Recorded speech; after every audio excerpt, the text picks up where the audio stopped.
एक बार फिर से आप सभी दर्शकों का आपके अपने स्टडी मेंटर यूट्यूब चैनल पर हार्दिक स्वागत है। आज के वीडियो में हम आपके सामने लेके आए हैं आरबीएससी कक्षा 10 हिंदी विषय के कुछ इम्पोर्टेंट क्वेश्चन।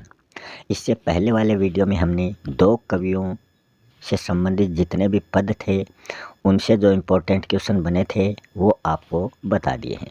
ये जो अपनी श्रृंखला चल रही है ये शेखावाटी मिशन 100 के नाम से चल रही है, जो सेवारत शिक्षकगण हैं उनके द्वारा ये क्वेश्चन आंसर तैयार किए गए हैं। ये क्वेश्चन आंसर आपकी बोर्ड एग्ज़ाम के लिए बहुत ही इम्पोर्टेंट रहने वाले हैं। आज के वीडियो में हम बात करेंगे महाकवि जयशंकर प्रसाद और सूर्यकांत त्रिपाठी निराला के जो चैप्टर हैं उनसे जो भी महत्वपूर्ण क्वेश्चन बनते हैं वो हम आज के वीडियो में आपको दिखाएंगे। अभी तक अगर आपने चैनल को सब्सक्राइब नहीं किया है तो कृपया करके चैनल को सब्सक्राइब ज़रूर कर लें। तो चलते हैं महाकवि जयशंकर प्रसाद के चैप्टर से संबंधित इम्पोर्टेंट क्वेश्चनों की ओर। सबसे पहले हम जयशंकर प्रसाद जी के जीवन काल के बारे में देखेंगे। इनका जन्म वाराणसी में 1889 ईस्वी को होता है और इनका देहांत 1937 ईस्वी को होता है। तो ये इनका जीवन काल रहा है 1889 से 1937 तक। इन्होंने कहाँ पर शिक्षा ग्रहण की थी तो वो है क्वींस कॉलेज काशी में इन्होंने 8वीं तक शिक्षा ग्रहण की थी। इनको भाषा कौन कौन सी भाषाओं का ज्ञान था तो वो है संस्कृत, हिंदी, फारसी और इनको छायावाद के प्रवर्तक या कवि के रूप में या छायावाद के ब्रह्मा के रूप में इनको जाना जाता है। अगर हम प्रसाद जी के काव्य रचनाओं की बात करें तो उनके नाम हैं चित्राधार, कानन कुसुम, झरना, आंसू, लहर और कामायनी। ये इनकी प्रमुख रचनाएं हैं। अगर इनके नाटकों की बात करें तो इनके नाटकों के नाम हैं अजातशत्रु, चंद्रगुप्त, स्कंदगुप्त और ध्रुव स्वामिनी। उपन्यासों की बात करें प्रसाद जी के तो वो हैं कंकाल, तितली, इरावती। इरावती जो था ये इनका अधूरा उपन्यास था। कहानी संग्रह की बात करें तो इनके कहानी संग्रह हैं आकाशदीप, आंधी और इंद्रजाल। इनको कौन कौन से पुरस्कार प्राप्त हुए हैं तो इनको कामायनी महाकाव्य के लिए मंगला प्रसाद पारितोषिक इनको प्राप्त हुआ है। इनके काव्यगत जो विशेषताएं बताएं तो उनमें है इनकी काव्यगत जो विशेषताएं उनमें कोमलता है, माधुर्य, शक्ति, ओज, अतिशय काल्पनिकता, सौंदर्य का सूक्ष्म चित्रण, प्रकृति प्रेम, देश प्रेम और शैली की लाक्षणिकता, इतिहास और दर्शन में संधि। ये इनकी प्रमुख काव्यगत विशेषताएं हैं। फिर इनसे संबंधित कुछ इम्पोर्टेंट क्वेश्चनों की हम बात करें तो पहला क्वेश्चन है जयशंकर प्रसाद जी की आत्मकथ्य कविता किस समाचार पत्र में प्रकाशित हुई थी। तो ये हम बात करें तो ये इनका हंस जो समाचार पत्र है उसमें ये आत्मकथ्य कविता प्रकाशित हुई थी। अगला क्वेश्चन है आत्मकथ्य कविता की भाषा शैली कैसी है। तो हम बात करें इनको छायावादी ब्रह्मा कहा जाता है। तो ये छायावादी शैली में ये रची गई है। अगले क्वेश्चन की हम बात करें कवि ने स्वयं की तुलना किससे की है। तो यहाँ हम देखें प्रसाद जी ने स्वयं की जो तुलना है वो एक थके हुए पथिक से, थके हुए राहगीर से की है। नेक्स्ट क्वेश्चन है स्मृति पाथ्य से क्या आशय है। तो स्मृति पाथ्य जो है इसका आशय है स्मृति रूपी संबल। नेक्स्ट क्वेश्चन की हम बात करें मुरझाकर गिर रही पत्तियां ये हमें क्या संदेश दे रही हैं। तो इन पंक्तियों के माध्यम से हमें संदेश मिलता है कि जो मानव मूल्य हैं वो किस प्रकार से प्रदर्शित होते हैं, उनका संबंध उनसे हमें ये सीख मिलती है। नेक्स्ट क्वेश्चन है प्रस्तुत कविता में कंथा शब्द से क्या तात्पर्य है। तो ये तो जो कंपटीशन एग्जाम है उसमें भी ये क्वेश्चन एक बार पूछा गया था। तो इसका अर्थ है गुदड़ी। नेक्स्ट क्वेश्चन है मधुप जो है ये किसका पर्यायवाची है। तो ये भंवरे का पर्यायवाची है।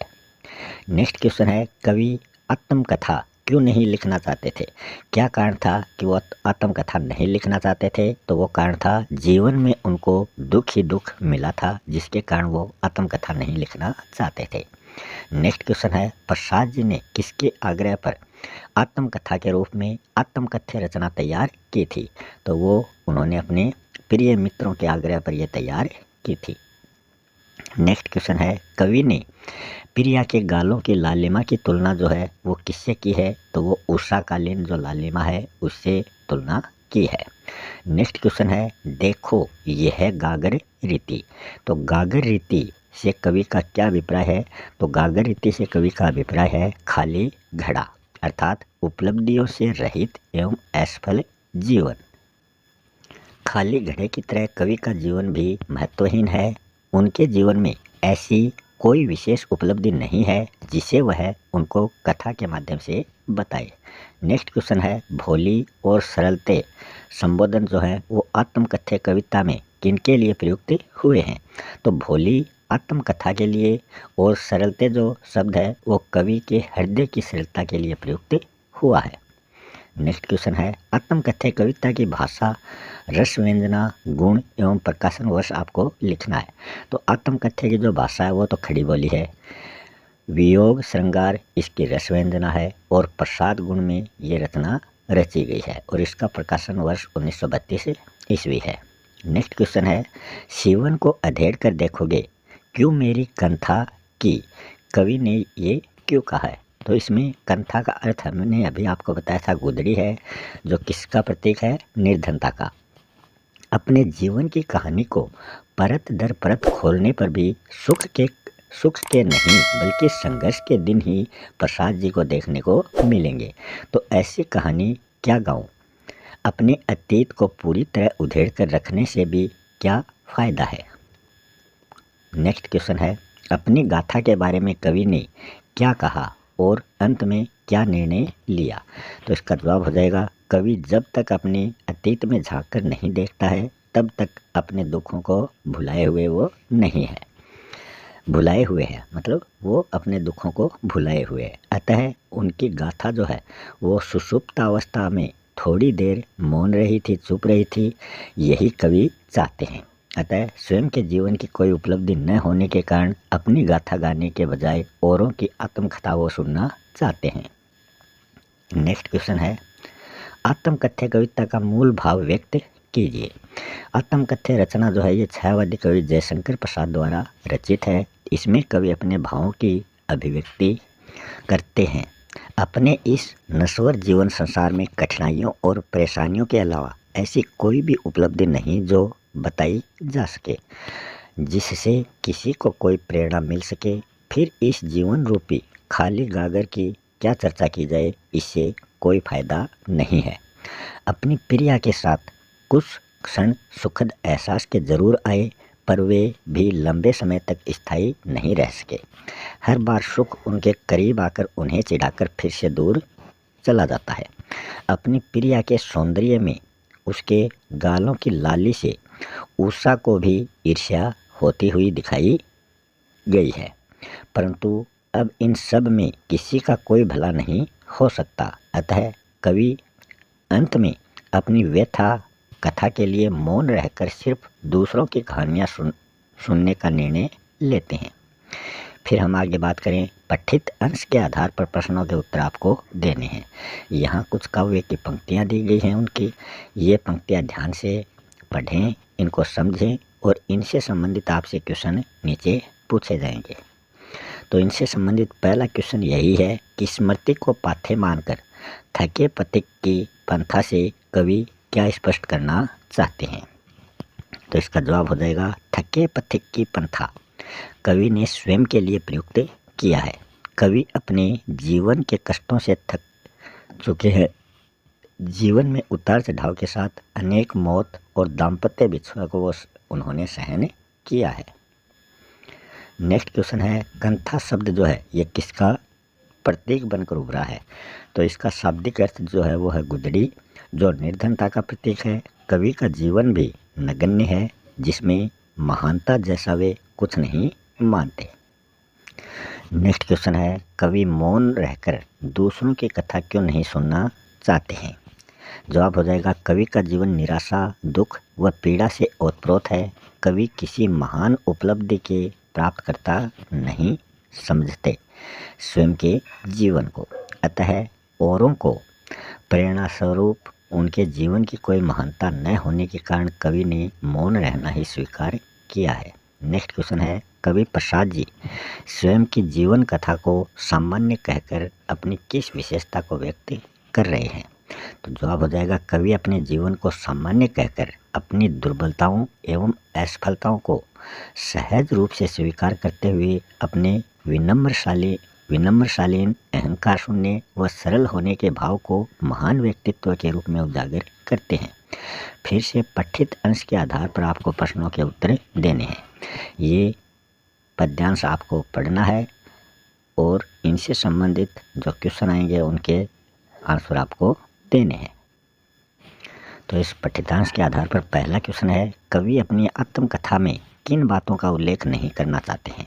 तो जवाब हो जाएगा कवि अपनी आत्मकथा में स्वयं के सरल स्वभाव, स्वयं द्वारा की गई भूलों और दूसरों के जो छल कपट हैं और अपने प्रेम के उज्जवल क्षणों को अभिव्यक्त कर अन्य के साथ बांटना नहीं चाहते। नेक्स्ट क्वेश्चन है, कवि को कौन सा सुख नहीं प्राप्त हुआ था? तो कवि ने जिस मधुर मिलन के सुख का सौपन जीवन के यौवन काल में देखा था, वह सुख प्राप्त होने से पूर्व ही मुस्कुराकर उनसे दूर भाग गया था। नेक्स्ट क्वेश्चन है, उज्जवल गाथा कैसे गाऊं? मधुर चांदनी रातों की पंक्ति का आशय स्पष्ट कीजिए। तो कवि के अनुसार उनके जीवन में कुछ प्रेम की मधुर चांदनी सुख भरी रातें आई, जिनमें उन्होंने उज्जवल आनंद के क्षणों को जिया। उनका वर्णन कर वे उन पलों को सबसे बांटना नहीं चाहते। नेक्स्ट क्वेश्चन है, खिल खिलाकर हंसते होने वाली बातों, इसका अर्थ स्पष्ट कीजिए। तो इसका जवाब हो जाएगा उक्त पंक्ति से कवि का आशय है अपनी प्रेयसी के साथ व्यतीत किए प्रेम के सुमधुर क्षणों का स्मरण करना, जो अब स्मृति मात्र है। सूर्यकांत त्रिपाठी निराला के अगर जीवन की बात करें, इनका जीवन काल, इनका जन्म 1899 ईस्वी में कहीं कहीं 1896 में आता है, बंगाल के महिसादल क्षेत्र में हुआ था। और अगर इनके रहने की बात करें तो ये मूलतः गढ़कोला जिला उन्नाव उत्तर प्रदेश के निवासी थे। अगर इनकी औपचारिक शिक्षा की बात करें तो महिसादल में इन्होंने कक्षा 9वीं तक शिक्षा प्राप्त की थी। अब हम बात करें निराला जी के भाषा ज्ञान की, तो इनको संस्कृत, बांग्ला, अंग्रेजी, हिंदी आदि भाषाओं का गहरा ज्ञान था। अगला बिंदु है, संगीत और दर्शन शास्त्र के अध्येता निराला जी माने जाते हैं और निराला जी पर जो प्रभाव पड़ा वो रामकृष्ण परमहंस और विवेकानंद की विचारधाराओं का पड़ा था। परिजनों के लगातार काल कलवित होने से जीवन दुख और संघर्षों से इनका भरा हुआ था। इनके जीवन में बहुत ही दुख इनको झेलने पड़े थे।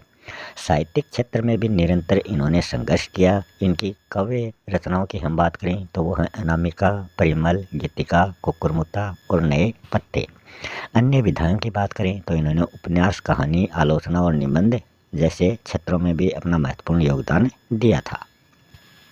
वह तोड़ते पत्थर एवं भिक्षुक जो हैं ये इनकी प्रसिद्ध कविता संग्रह माने जाते हैं। और इनकी प्रसिद्ध प्रासंगिक रचना जो है वो है राम की शक्ति पूजा और तुलसीदास, जो नए युग में प्रासंगिक रचनाएं मानी जाती हैं।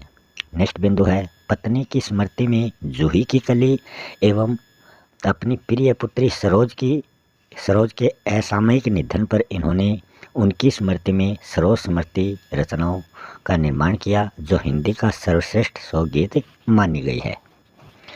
संपूर्ण साहित्य की अगर बात करें तो वो निराला रचनावली के नाम से 8 खंडों में प्रकाशित किया गया है। छायावाद के महेश या रुद्र के रूप में ये जाने जाते हैं और उन्होंने मुक्त छंद का प्रवर्तन किया था, जिसे आलोचकों ने खर छंद या फिर केचुआ छंद या रबड़ छंद कहकर उसको पुकारा है। शोपित मतलब सर्वहारा वर्ग के प्रति इनकी सहानुभूति थी एवं जो शोषक मतलब पूंजीपति जो वर्ग था उसके प्रति निराला जी तीव्र आक्रोश के भाव व्यक्त करते थे। मतवाला समाचार पत्र के ये संपादक मंडल में शामिल हुए थे। छायावाद, प्रगतिवाद, प्रयोगवाद, इन तीनों युग की रचनाएं इनके काव्य में हमें देखने को मिलती हैं। तो इन्होंने इन तीनों वादों में अपना योगदान दिया था। इनकी काव्यगत विशेषताओं की बात करें तो वो है दार्शनिकता, विद्रोह, क्रांति, प्रेम और प्रकृति का विराट और उदार चित्रण जो है ये इनकी रचनाओं में हमें देखने को मिलता है। इनका देहांत 1961 ईस्वी को होता है। फिर हम बात करते हैं निराला जी की कविताओं से संबंधित वस्तुनिष्ठ प्रश्नों की। पहला क्वेश्चन है, उत्साह कविता में कौन सा रस प्रयुक्त हुआ है? तो इसमें वीर रस की बात हुई है। फिर है, बादल किसका प्रतीक है? तो बादल क्रांति का प्रतीक है। नेक्स्ट है, ललित ललित घेर घेर में कौन सा अलंकार है? तो यहाँ एक ही शब्द की बार बार आवृत्ति होने से पुनरुक्ति प्रकाश अलंकार का प्रयोग किया गया है। आँख हटाता हूँ तो हट नहीं रही है, पंक्ति में किसकी आभा हट नहीं रही है? तो वो फागुन की आभा। अगला है, कवि ने बादलों की तुलना किसके घुंघराले बालों से की है? तो वो शिशु के घुंघराले बालों से इसकी तुलना की है। पाठ पाठ शब्द का अर्थ है जगह जगह। अट नहीं रही है कविता में प्रसाद गुण का प्रयोग किया गया है। कवि ने बादल का मानवीकरण जो है वो बच्चे के रूप में किया है। उड़ने को नभ में तुम पर कर देते हो, पंक्ति में निहित जो अलंकार है वो पर जो है इस शब्द की 2 बार आवृत्ति है और दोनों बार अलग अर्थ होने से यमक अलंकार यहाँ पर आया है। नेक्स्ट क्वेश्चन है, निराला जी ने किस पत्रिका का संपादन किया था? तो वो समन्वय और मतवाला पत्रिकाएं हैं। फिर हम बात करते हैं लघुत्तरात्मक प्रश्नों की। पहला है, तप्त धरा जल से फिर शीतल कर दो, बादल गरजो, पंक्ति का आशय स्पष्ट कीजिए। तो वर्षा ऋतु आने पर बादल जो है वो अपने शीतल जल से धरती का ताप शांत करते हैं, इसलिए कवि ने बादल से तप्त धरा को शीतल करने की बात कही है। इसके अलावा तप्त धरा से कवि का आशय अनेक प्रकार के कष्टों से दुखी जनता भी मानी गई है। बादल में नवजीवन प्रदान करने की क्षमता है, ये मैं आएगा यहाँ क्षमता है, अतः कवि ने बादल से जगत के दुखी प्राणियों को नवजीवन से भरने का भी अनुरोध किया है। नेक्स्ट क्वेश्चन है, उत्साह रचना का प्रकार, संबोधन संबोधित शब्द का पर्यायवाची, रचनाकार का पसंदीदा विषय व सुनाई देने वाला प्रमुख स्वर प्रतीक कौन सा है? तो सबसे पहले हम बात करें रचना का प्रकार, तो यह एक आह्वान गीत है। संबोधन जो है वो इसमें बादल को किया गया है और बादल का जो पर्यायवाची है वो धाराधर है। और रचनाकार की बात करें तो वो सूर्यकांत त्रिपाठी निराला हैं। निराला जी का पसंदीदा विषय जो है वो बादल है और बादल की गर्जना से सुनाई देने वाला जो स्वर है वो नवचेतना और सज्जनता का प्रतीक है, जो पुरुष और क्रांति का प्रतीक भी माना जाता है। नेक्स्ट क्वेश्चन है, घेर घेर घोर गगन, कवि बादलों से ऐसा क्यों कहता है? जवाब है, कवि बादलों से ऐसा इसलिए कह रहा है कि यह आकाश मानो धरती का संरक्षक है, इसलिए बादल आकाश में छाकर धरती के तपन को दूर करने के लिए छाया कर दें और अपनी जल वर्षा से इसे शीतलता प्रदान करें। घय वर्ण की आवृत्ति के कारण यहाँ अनुप्रास अलंकार है और घेर घेर शब्द में पुनरुक्ति प्रकाश अलंकार का प्रयोग किया गया है।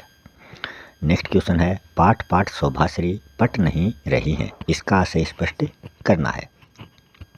तो इस पंक्ति का आशय है कि सब जगह फागुन की प्राकृतिक सुंदरता एवं मादकता जो है रंग बिरंगे फूल पत्तों के रूप में इस तरह छा गई है कि वह मानो तन मन में समा नहीं रही है और बरबस बाहर प्रकट हो रही है। पाठ पाठ शब्द में पुनरुक्ति प्रकाश व शोभाश्री में रूपक एवं मानवीकरण अलंकारों का प्रयोग किया गया है। पूरी पंक्ति में यहाँ हम बात करें तो अनुप्रास अलंकार जो है वो हमें दिखाई देता है। नेक्स्ट क्वेश्चन है, निराला जी की उत्साह तथा अट नहीं रही है कविताओं में किन ऋतुओं का वर्णन हुआ है, इसका महत्व स्पष्ट करना है। तो इसका जवाब हो जाएगा, निराला जी की उत्साह कविता में वर्षा ऋतु तथा अट नहीं रही है में फाल्गुन महीने में आने वाली जो बसंत ऋतु है उसका वर्णन हुआ है। दोनों ही ऋतुएं मानव जीवन के लिए महत्वपूर्ण मानी जाती हैं। गर्मी की तेज धूप, लू और तपन के बाद आकाश में छाए बादल अत्यंत सुंदर और सुखदायक लगते हैं। उसी प्रकार सर्दी की ठिठुरन और गलन के उपरांत वसंत का मादक सौंदर्य अत्यंत ही आकर्षक लगता है। इस प्रकार ये दोनों ही ऋतुएं आकर्षक हैं और उपयोगी भी मानी जाती हैं। फिर है दीर्घ उत्तरीय प्रश्न में पहला क्वेश्चन है, उत्साह कविता में दिखाए गए बादल के क्रियाकलाप का उल्लेख कीजिए। उत्साह कविता का मूल प्रतिपाद्य क्या है, इसका संदेश लिखिए। तो इसका जवाब हो जाएगा गर्जना करता हुआ, घनघोर घटाओं के साथ उड़ता हुआ, काले घुंघराले बालों के समान, बच्चों की कल्पना सा, हृदय में बिजली की चमक सी, आशा व उम्मीद जगाता, निराश मन को नवजीवन देता, वज्र रूपी दुखों को छिपाता, व्याकुल बेचैन मन एवं विश्व के भीषण तप्त गर्मी से संतप्त मनुष्य की आशा की किरण बन अज्ञात दिशा से शीतल जल वर्षा के माध्यम से धरती को एवं संपूर्ण सृष्टि को शीतलता प्रदान करता है। संसार को नवजीवन और नवीन प्रेरणा प्रदान करने में सामाजिक क्रांति का प्रतीक है। इसके माध्यम से जोश, पौरुष और क्रांति का संदेश मिलता है। यह विभिन्न अर्थों की ओर संकेत भी करता है। पीड़ित प्यासे जनों की प्यास बुझाने और सुखकारी शक्ति के रूप में, उत्साह और संघर्ष की भावना रखने वाले क्रांतिकारी पुरुष के रूप में, जल बरसाने वाली शक्ति के रूप में, सम्मान को नवजीवन की प्रेरणा देने वाले कवि के रूप में इसका वर्णन किया गया है। नेक्स्ट क्वेश्चन है, पठित अंश के आधार पर प्रश्नों के उत्तर आपको देने हैं। तो इसमें हम बात करें विकल विकल उन्मन थे उन्मन। तो यहाँ ये पंक्तियाँ आप ध्यान से पढ़ें और नीचे इससे संबंधित जो क्वेश्चन पूछे जाते हैं उनके जवाब आपको देने हैं। फर्स्ट क्वेश्चन है, धरती के निवासी बेचैन क्यों हैं? तो यहाँ हम इन पंक्तियों को पढ़ेंगे तब हमें पता चलेगा गर्मी की तपन के कारण सारी धरती के लोग व्याकुल तथा बेचैन हो रहे हैं। नेक्स्ट क्वेश्चन है, कवि बादलों से गरजने और बरसने के लिए क्यों अनुरोध कर रहे हैं? तो जवाब हो जाएगा कवि बादलों से तीव्रता के साथ गरजने और बरसने का अनुरोध कर रहे हैं क्योंकि गर्मी की बढ़ती हुई तपन से समस्त संसार के प्राणी व्याकुल और बेचैन हैं। जब जब बादल मूसलाधार वर्षा करेंगे तब ही पृथ्वी की उष्णता जो है वो कम होगी और सांसारिक प्राणियों को राहत मिलेगी। नेक्स्ट क्वेश्चन है, निदाग शब्द का अर्थ स्पष्ट करते हुए उसके प्रतीकात्मक भाव को स्पष्ट कीजिए। तो निदाग शब्द का तात्पर्य भीषण गर्मी से है। कवि ने इसका प्रतीकात्मक भाव जो है वो सांसारिक कष्टों के संदर्भ में लिया है क्योंकि एक अर्थ में बादल भीषण गर्मी से मुक्ति का माध्यम है तो दूसरी ओर क्रांति के अग्रदूत युवाओं का दल जो कि सांसारिक कष्टों का निवारण करेगा। नेक्स्ट क्वेश्चन है, आए अज्ञात दिशा से अनंत के घन पंक्ति में निहित अलंकार बताइए। तो यहाँ हम बात करें वर्णित पंक्ति में उत्प्रेक्ष अलंकार का प्रयोग किया गया है। व्याकरण से संबंधित जितने भी टॉपिक अगर आपको सरल भाषा में समझने हैं तो आप प्लेलिस्ट में जाकर वो टॉपिक देख सकते हैं। अभी तक आपने चैनल को सब्सक्राइब नहीं किया है तो चैनल को सब्सक्राइब ज़रूर कर लें। मिलते हैं नेक्स्ट वीडियो में किसी नए टॉपिक के साथ। तब तक के लिए आप सभी का बहुत बहुत धन्यवाद।